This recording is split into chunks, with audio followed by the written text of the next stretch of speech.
Housing is a fundamental human right.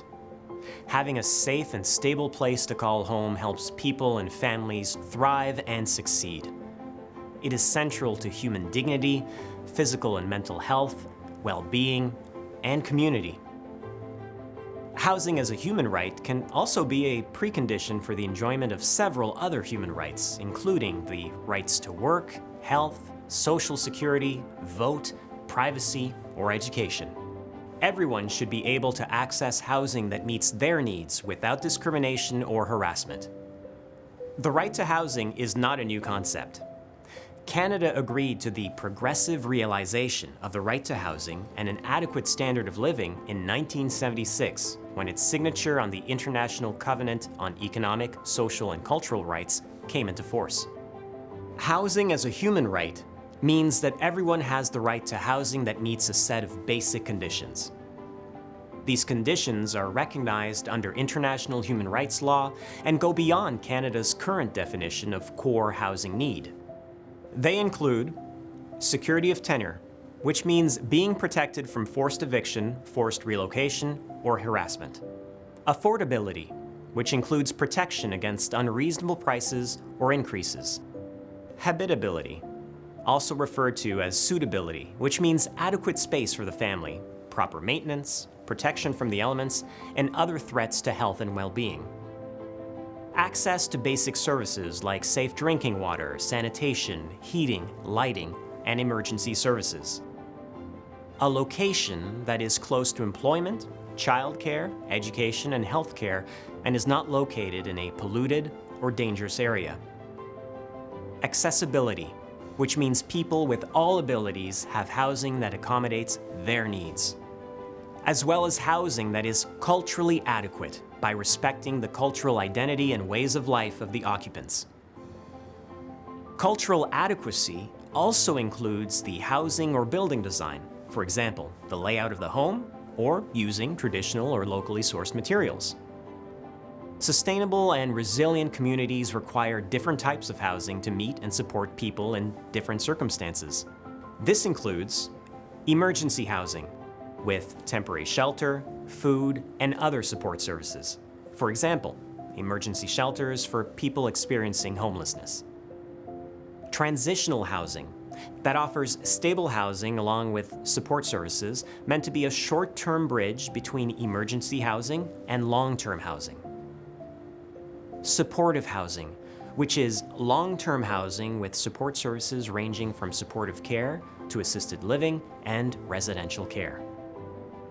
Subsidized social or community housing, which is long-term housing that is geared towards the income of the occupants. Market rental housing, which includes long-term rental apartments, townhomes, and single-family homes available at market rates.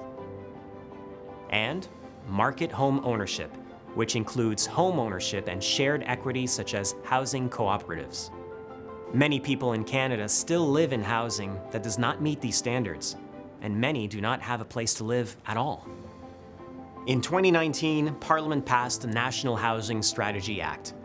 The Act recognizes housing as a human right and commits organizations and governments to reform housing laws, policies, and programs from a human rights perspective, and to involve communities in meaningful ways. The Act calls for the progressive realization of the right to housing. This means Canada must set specific timelines and goals in its housing strategy that make tangible progress towards the right to housing. It also means Canada must prioritize the most vulnerable groups and those in greatest need of housing while it works towards housing as a human right for all. To help develop and maintain this strategy, the Act establishes accountability tools, including the Federal Housing Advocate, housed at and supported by the Canadian Human Rights Commission, and the National Housing Council, part of the Canada Mortgage and Housing Corporation. The Federal Housing Advocate monitors how well Canada is meeting the goals set out in the National Housing Strategy and promotes and protects the right to housing across Canada.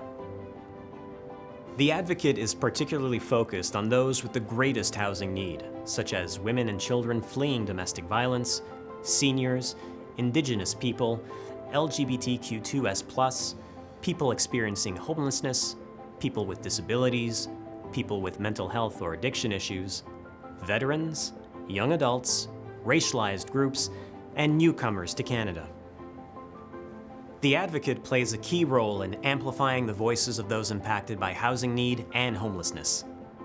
The Advocate receives submissions from the public on systemic housing issues, conducts research into the issues, consults vulnerable groups and experts, and uses that information to make recommendations to improve Canada's housing laws, policies, and programs. The Advocate can refer key systemic housing issues to the National Housing Council and request that it forms a review panel of 3 council members to examine the issue. The review panel then holds a hearing and must offer the public an opportunity to participate, particularly members of affected communities and groups that have expertise in human rights and housing. The panel then prepares a report with conclusions and recommendations for the federal minister, who must respond within 120 days and table that response in the House of Commons and the Senate. This mechanism is a way to target the most critical systemic issues, as well as urge the government to take action on them. It also gives members of affected communities an opportunity to participate in the process and to contribute to housing policy. The Advocate does not help with individual disputes.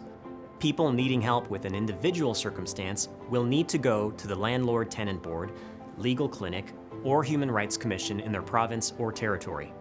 For those looking for immediate help, the submission form provides a direct referral to the 211 Community and Social Services Helpline or to 911 Emergency Services. The Advocate has several other responsibilities and accountability tools to promote the right to housing in Canada.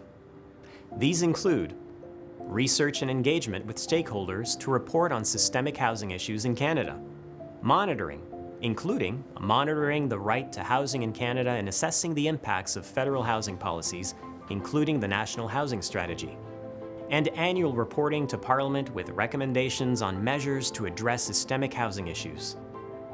The Advocate can also submit recommendations at any time to the minister, who must respond within 120 days.